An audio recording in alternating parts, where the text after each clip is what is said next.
Boa noite, meus irmãos, a graça e a paz do Senhor. É um prazer estar com vocês aqui, louvando e agradecendo mais um dia na casa do Senhor, um culto jovem. Para mim é um privilégio, honra. Desde já quero agradecer ao pastor Moraes e à igreja por me receber.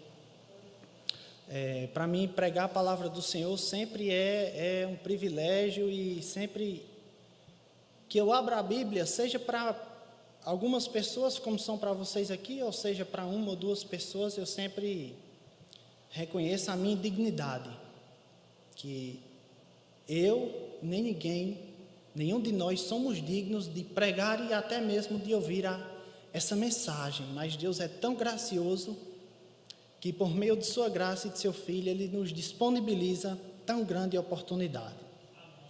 O meu nome é Salomão, venho da igreja presbiteriana dos bancários, preferi estar aqui por indicação, por aconchego e por se sentir sempre bem aonde eu chego nas batistas. No meu interior foi assim, interiores próximos e aqui também, né? Estive na presbiteriana por razões familiares, mas chegou um determinado momento que o coração, a vontade falou mais alto e eu escolhi estar aqui, né? E que eu possa estar de alguma forma contribuindo com todos vocês na causa do Senhor, como irmãos em Cristo Jesus, que é isso o que somos. Eu peço que abram suas Bíblias em Lucas, capítulo 14. Do verso de número 25 ao verso de número 33.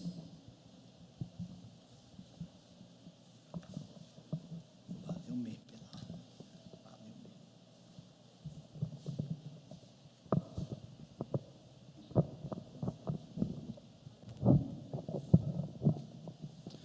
Lucas capítulo 14, do verso 25 ao 33. Eu peço que após a leitura vocês continuem com suas Bíblias, seus aplicativos, seja no celular, tablet, aonde for que vocês continuem acompanhando. Diz assim a palavra do Senhor: grandes multidões o acompanhavam, e ele, voltando-se, lhe disse: se alguém vem a mim e não aborrecer a seu pai e mãe e mulher e filhos, irmãos e irmãs, e ainda a sua própria vida, não pode ser o meu discípulo. E qualquer que não tomar a sua cruz e vier após mim, não pode ser o meu discípulo. Pois qual de vós, pretendendo construir uma torre, não se assenta primeiro para calcular as despesas e verificar se tem os meios para concluir? Para não suceder que, tendo lançado os alicerces e não podendo acabar, todos os que virem zombe dele, dizendo: este homem começou a construir e não pôde acabar. Ou qual é o rei que, indo para combater outro rei, não se assenta primeiro para calcular se com 10.000 poderá enfrentar o que vem contra ele, com 20.000. Caso contrário, estando o outro ainda longe, envia-lhes uma embaixada, pedindo condições de paz. Assim, pois, todo aquele que dentre vós não renunciar a tudo quanto tem, não pode ser o meu discípulo. Eu quero iniciar essa mensagem com uma ilustração que eu vi que retrata muito bem o que significa esse texto. Você imagine só um político subir num trio elétrico com um som alto e bom, audível para uma grande multidão, dizer: se vocês votarem em mim, vocês terão os impostos mais altos, perderão suas casas, perderão suas famílias e tudo que vocês mais amam. Vocês irão perder tudo isso se vocês votarem em mim. vamos, volte, quem está do meu lado? Acredito que a multidão estarrecida talvez não se daria nem para jogar tomate ou algo nele, simplesmente o abandonaria. Mas é muito parecido o que Jesus está dizendo aqui nesse texto. Parece muito com essa mensagem. Para entendermos esse texto, é bom nós voltarmos para todo o livro de Lucas e todo o contexto que rodeia esse texto. E o livro de Lucas começa narrando a vida de Jesus e de João Batista, que estão bem interligados, e Deus, por meio deles dois, está intervindo na história humana e trazendo salvação para o seu povo. Do capítulo 1 ao capítulo 4, nós podemos perceber isso. Do capítulo 4 ao capítulo de número 9, nós podemos perceber o ministério público de Jesus. E Jesus faz muitos milagres, prega em Nazaré, ensina, escolhe os seus 12 discípulos e durante o início do seu ministério também proclama o sermão da montanha. E do capítulo 9 ao capítulo 14, que é onde nós estamos situados, Jesus, no capítulo 9, ele começa a sua ida para Jerusalém para morrer. E durante a sua ida para Jerusalém, Jesus continua a pregar, Jesus continua a expulsar demônios, a curar enfermos e a fazer muitos milagres. E isso fez com que Jesus ficasse uma pessoa conhecida e multidões e mais multidões o seguissem. Portanto, no capítulo 9 e no capítulo 14, Jesus fala sobre o discipulado. E é isso que eu quero abordar nessa noite. Discipulado, é sobre o discipulado. O discipulado de Jesus Cristo é o tema nessa noite. Agora, eu quero que vocês façam uma pergunta a vocês mesmos. Quais as características do discipulado de Jesus? Primeira característica do discipulado de Jesus. Ele exige um amor incondicional a Ele e uma abnegação e entrega total. Nós podemos ver isso do verso 25 ao verso de número 27. Atento para o verso de número 25. Grandes multidões o acompanhavam. Jesus estava indo para Jerusalém para morrer. E grandes multidões, se você prestar atenção, está até no plural, grandes multidões o acompanhavam.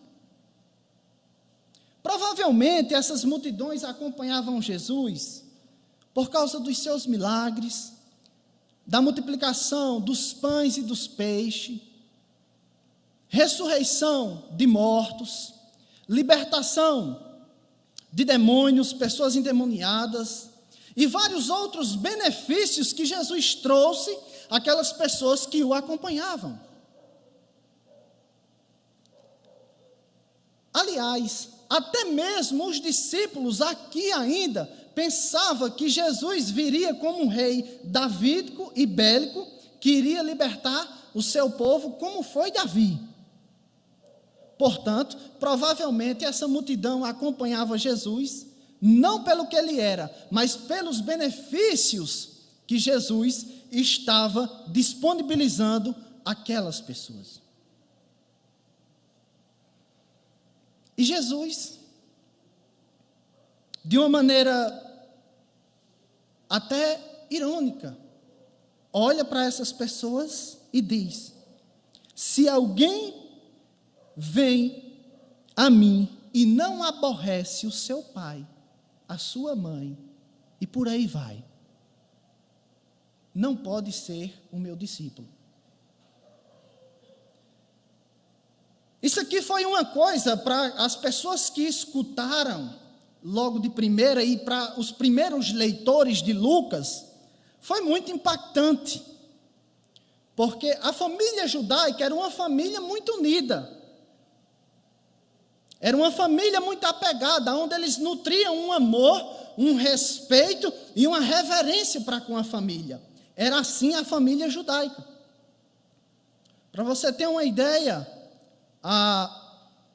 quando o filho, o homem, tinha condições de andar fora de casa, já alcançava uma certa idade, o filho caminhava mais o pai e aprendia a profissão com o pai. Fosse ele pastor, fosse ele agricultor, fazedor de tendas, carpinteiro ou qualquer outra coisa.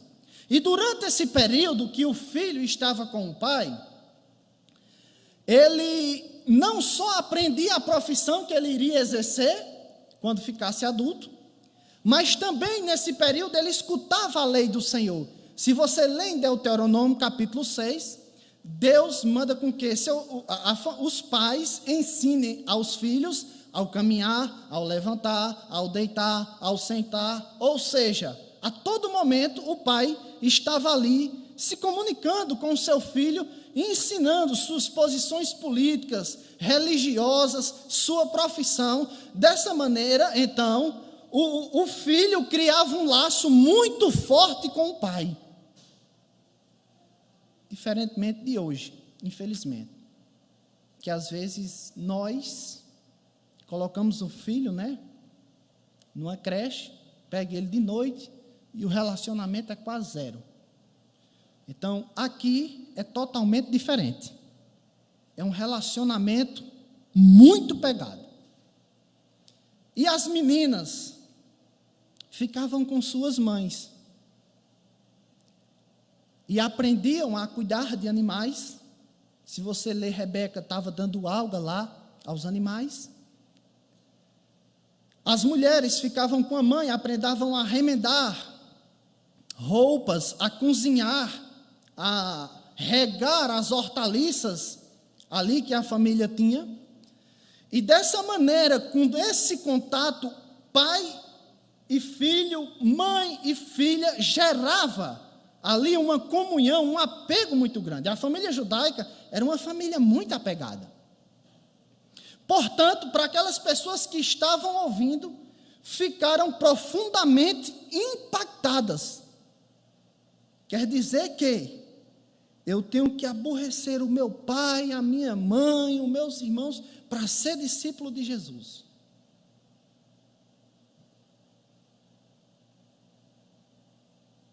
Você imagina só aí uma pessoa que passou a vida inteira do lado do seu pai, do lado da sua mãe, escutar uma coisa dessa. É chocante. É forte, como diz alguns. Agora, nós devemos entender aqui o que significa aborrecer ou odiar. Depende da tradução da Bíblia que você está utilizando. Algumas trazem aborrecer, outras trazem odiar.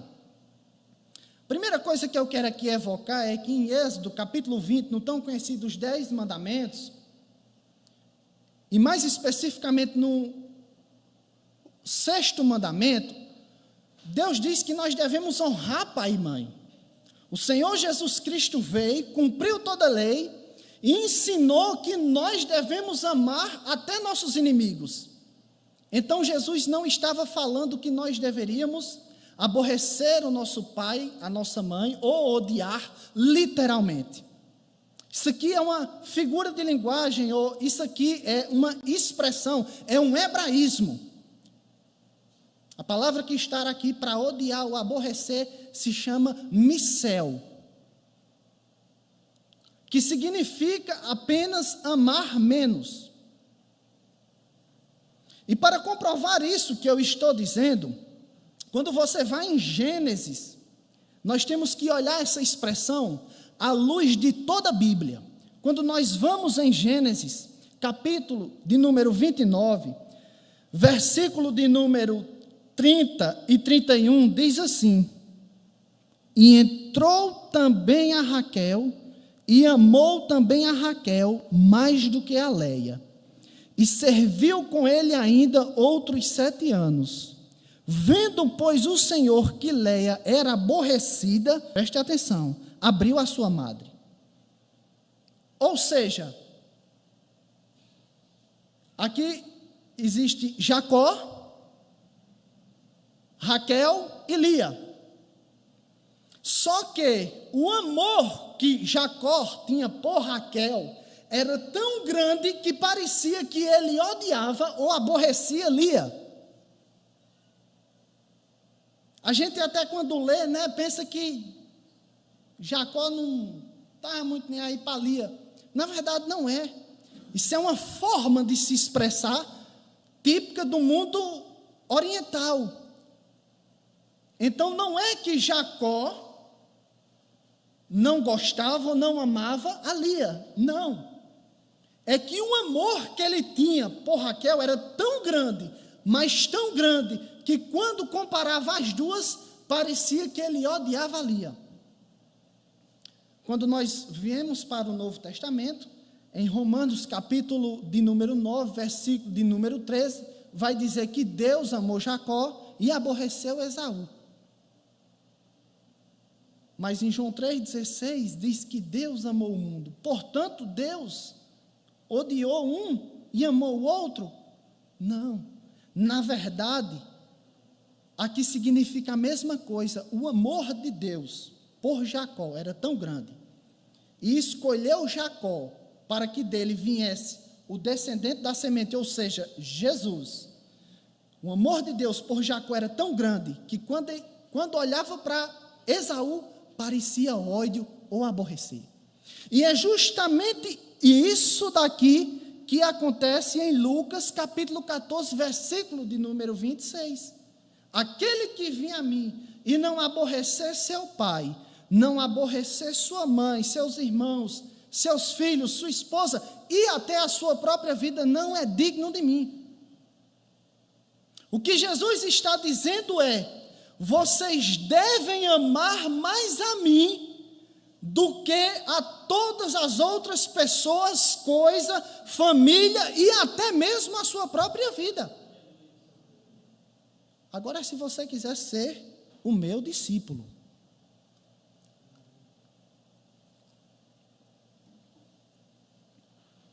por que Jesus disse isso?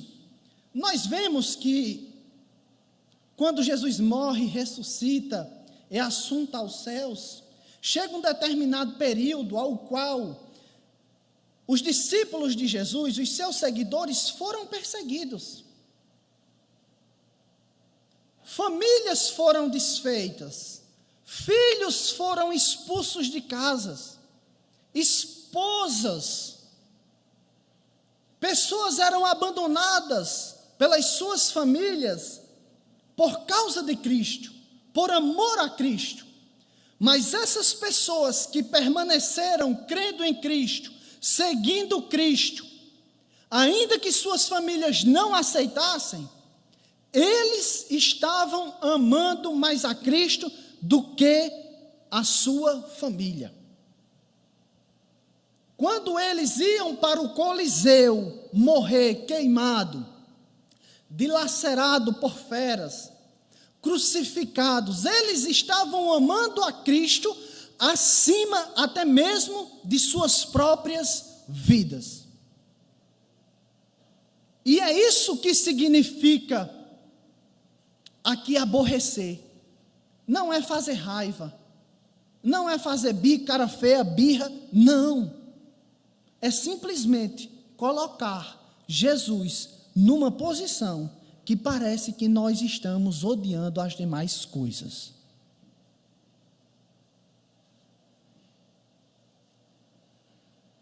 A primeira lição que nós podemos tirar desse texto, dentro desse contexto, é que se nós hoje queremos ser verdadeiros discípulos de Cristo, nós devemos amá-lo acima de tudo, acima de nosso pai, acima de nossa mãe, acima de nossa família, esposas, filhos, laços familiares e até mesmo da nossa vida.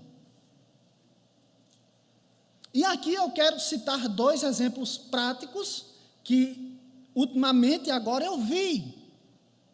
O primeiro exemplo é que eu vi um homem esses dias se converter ao cristianismo, dizer: eu aceito Jesus, sou crente, só que sua mulher era de outra religião. E com o passar dos dias, parece que ela foi conversando com ele, pressionando ele, para que ele deixasse a igreja.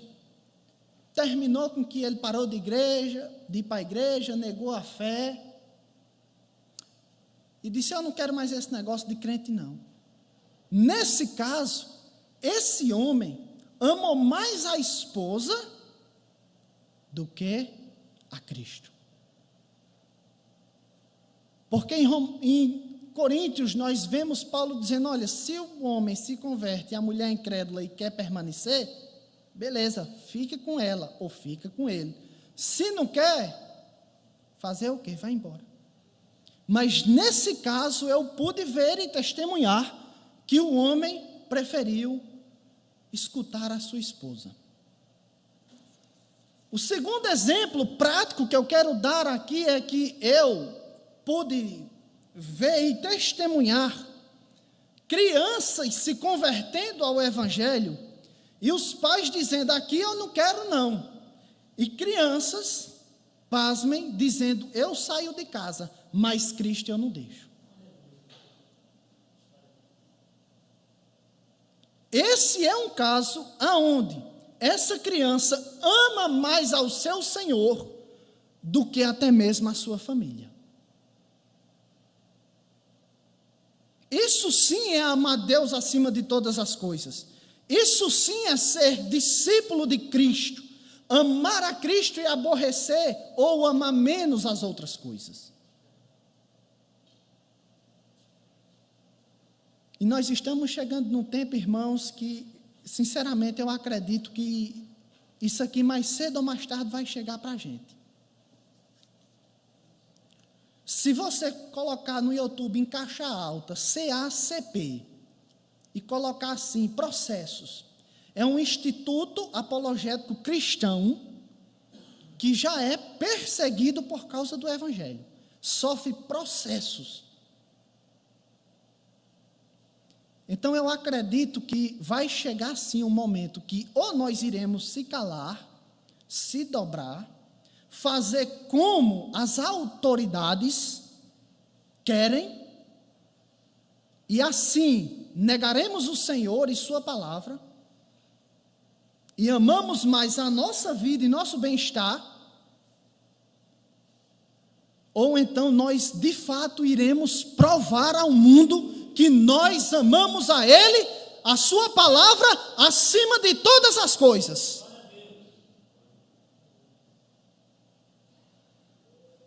Verso de número 27. Aqui mostra abnegação e entrega total. Veja bem. E qualquer que não tomar a sua cruz e vier após mim, não pode ser o meu discípulo. Normalmente, o condenado à crucificação, primeiro ele sofria uma quarentena, ou seja, 40 chicotadas. E ele tinha que carregar uma viga de 15 a 20 quilos, de Jerusalém até o lugar da crucificação. E ali era uma vergonha total. Ele caminhando nas ruas de Jerusalém, as pessoas vendo ele nu, carregando uma cruz. E era uma vergonha principalmente porque essa pena só era aplicada aos maiores criminosos da época. Então, ser crucificado era uma vergonha. Era uma vergonha completa, total.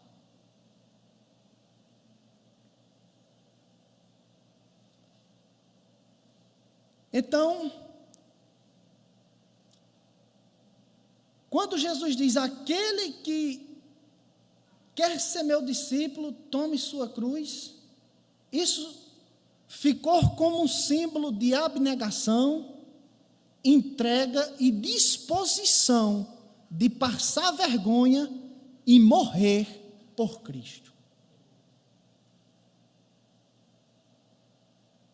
Quando alguém dizia que estava disposto a tomar a cruz e seguir a Cristo, ele está dizendo: eu estou dando a minha cabeça a prêmio.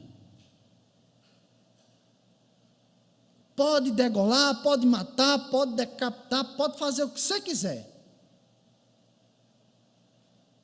Isso significava tomar a cruz e seguir após Jesus. A segunda lição que podemos tirar aqui ainda, dentro desse texto, é que, às vezes, nós podemos perceber que algumas pessoas têm um filho rebelde, um esposo, perde o emprego, tem uma doença, sofre algumas adversidades que a vida normalmente traz a todos, e diz: eu estou carregando a minha cruz. Não, de forma nenhuma. Isso não é carregar a cruz. Carregar a cruz, pelo contrário, é passar vergonha, sofrer e, se preciso for, morrer por amor a Jesus Cristo.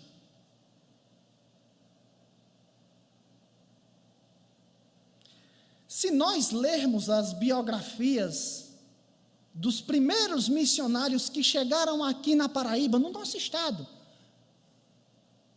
as cidadezinhas pequenas, essas pessoas eram apedrejadas, às vezes estavam pregando no meio da rua, as pessoas jogavam ovos, tomates, às vezes essas pessoas eram expulsas das cidades, ameaçadas de morte. Os primeiros missionários aqui na Paraíba passaram por isso. E mesmo assim eles continuaram pregando o Evangelho, eles continuaram seguindo a Cristo e levando a sua mensagem. Isso sim é carregar a cruz após Jesus. E nós deveríamos ou devemos estar disposto ao mesmo, se preciso for, tomar a cruz e seguir após Jesus. Segunda característica do discipulado de Jesus: exige prudência para saber se vai até o final ou não. Dos versos 28 aos versos de número 30, nós podemos ver Jesus usando uma parábola para atingir os seus ouvintes. As torres, antigamente, era usada para uma variedade de coisas.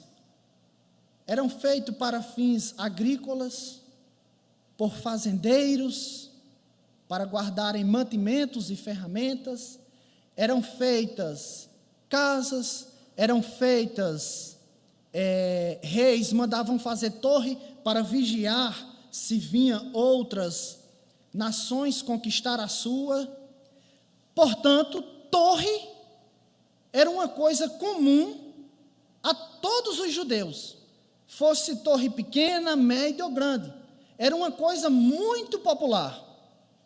Mas o X da questão está em que aquele que começava uma construção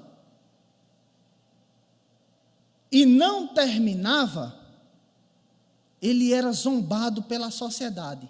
Veja o verso de número 29, as duas últimas palavras. Zombem dele. Portanto, na cultura judaica, uma cultura que dava extremamente valor à honra, ser zombado era uma coisa muito vexatória. E o que Jesus quer mostrar aqui, aquela grande multidão que estava seguindo ele, é que, se vocês quiserem me seguir, primeiro, sentem-se, calcule e veja se vocês têm condições de ir até o final ou não.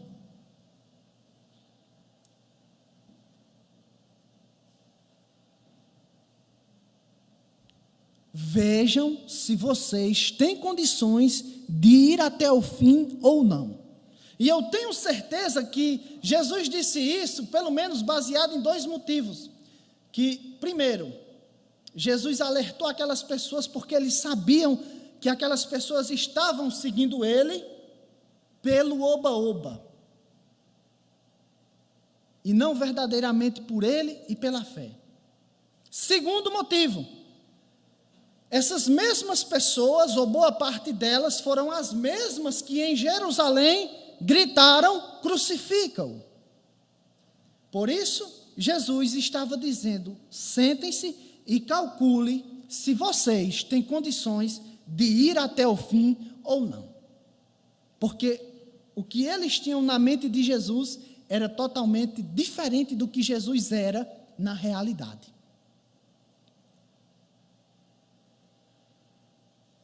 A terceira lição que podemos tirar desse texto é que no Brasil,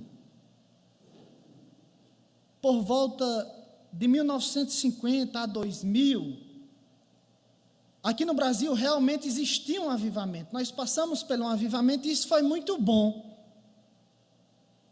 No entanto, algumas igrejas e alguns pastores, isso aqui é uma leitura histórica que eu estou fazendo, esqueceram de incutir na mente da igreja e dos convertidos o valor do discipulado e o quanto pode custar seguir a Cristo verdadeiramente.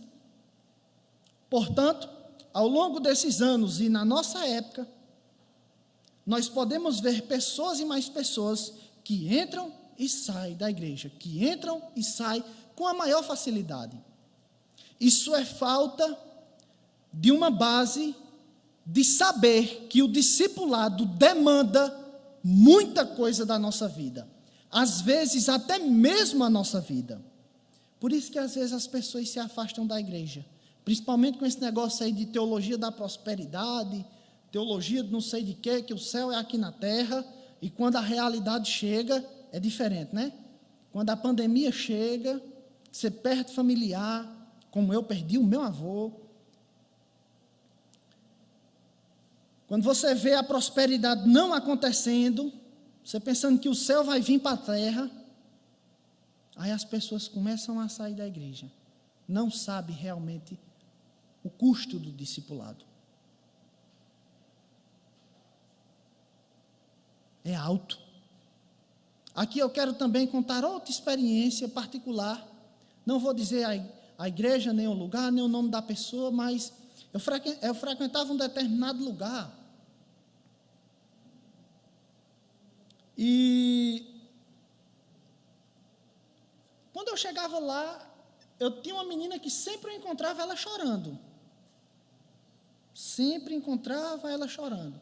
E quando foi uns 3 ou 4 encontros seguidos, eu me perturbei e eu fui saber o que era que se passava com ela. Mas, minha filha, acontece alguma coisa? Eu posso lhe ajudar? Eu posso orar por você? Você sempre parece triste, chorando. Ela disse: não, é porque na faculdade eu sou rejeitada, eu sou perseguida, ninguém quer fazer trabalho comigo, porque eu sou crente.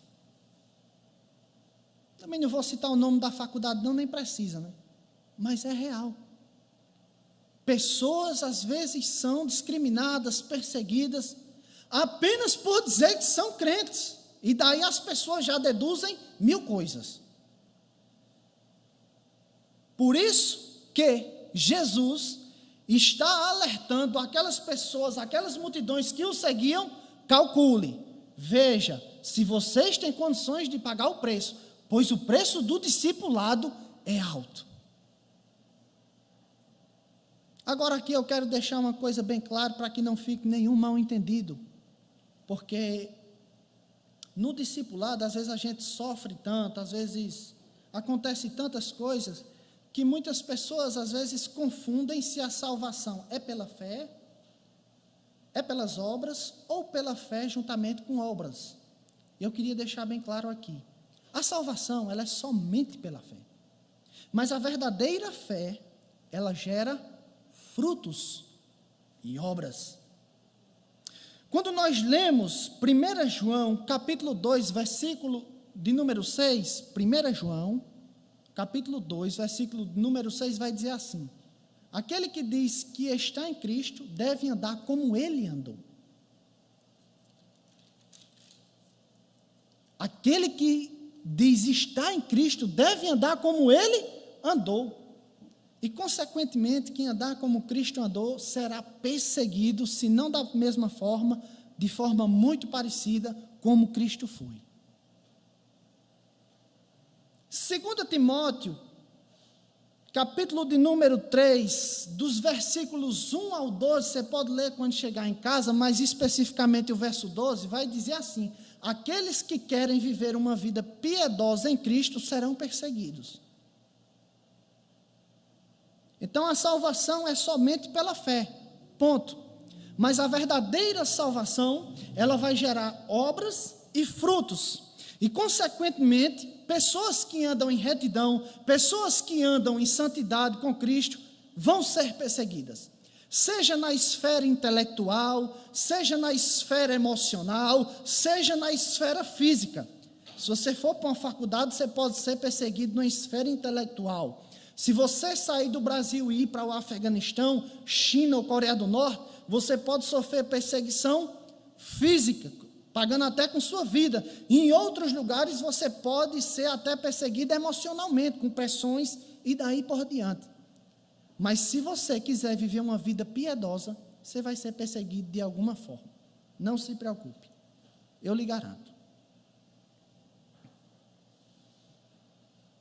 E aqui eu passei uma experiência também muito interessante,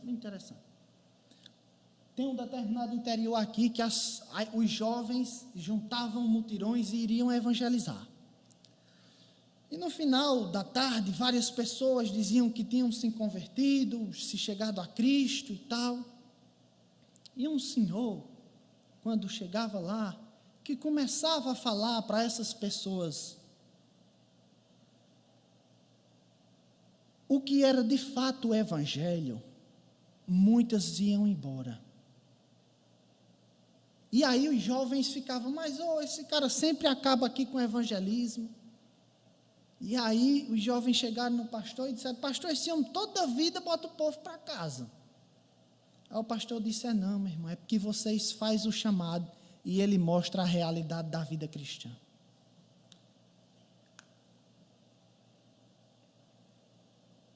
É diferente.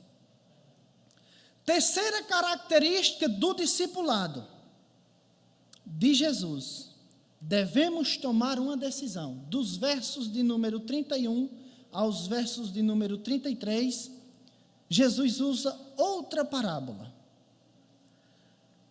Os ouvintes de Jesus não poderiam ficar em cima do muros ou neutros, eles deveriam tomar uma decisão.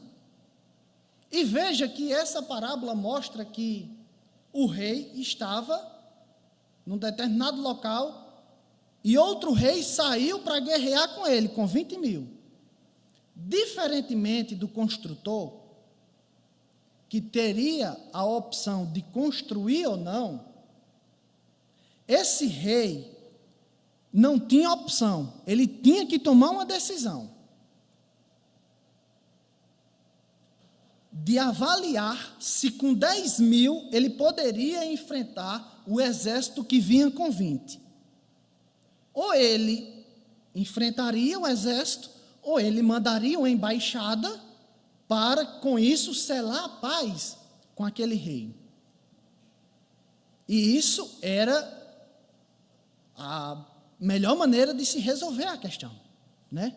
Você com um exército de 10, o outro com de 20, é melhor baixar a bola, né? Então, na primeira parábola, nós entendemos que Jesus está dizendo: sente-se, calcule e veja se você pode ir até o fim. Na segunda parábola, Jesus está dizendo: sente-se e calcule se você pode rejeitar o meu chamado. Portanto, Jesus está chamando as pessoas a tomarem uma decisão. E é isso que Jesus faz essa noite, e é isso que Jesus tem feito desde a cruz do Calvário, e é isso que a igreja tem dito ao mundo, e o que Jesus tem dito ao mundo, é que eles devem tomar uma posição de segui-lo ou não.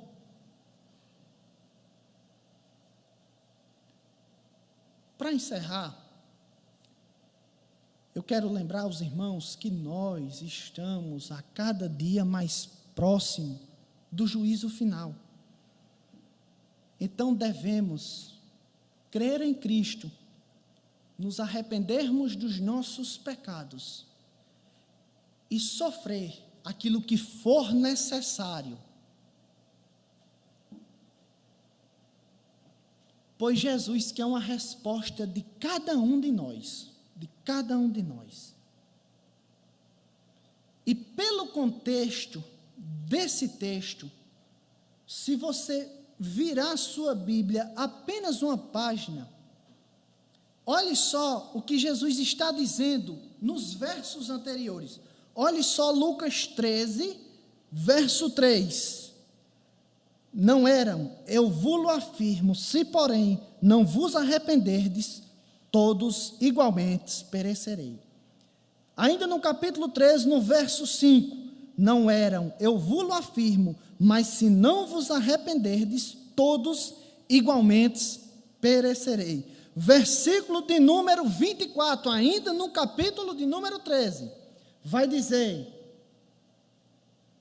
respondeu-lhe, esforçai-vos por entrar pela porta estreita, pois eu vos digo, muitos procurarão entrar e não poderão. E o versículo de número 34, ainda desse texto do versículo 13, vai dizer: Jerusalém, Jerusalém, que mata os profetas e apedrejam os que foram enviados. Quantas vezes quis eu reunir os teus filhos como a galinha ajunta os seus próprios ninhos debaixo das asas, e vós não o quiseste.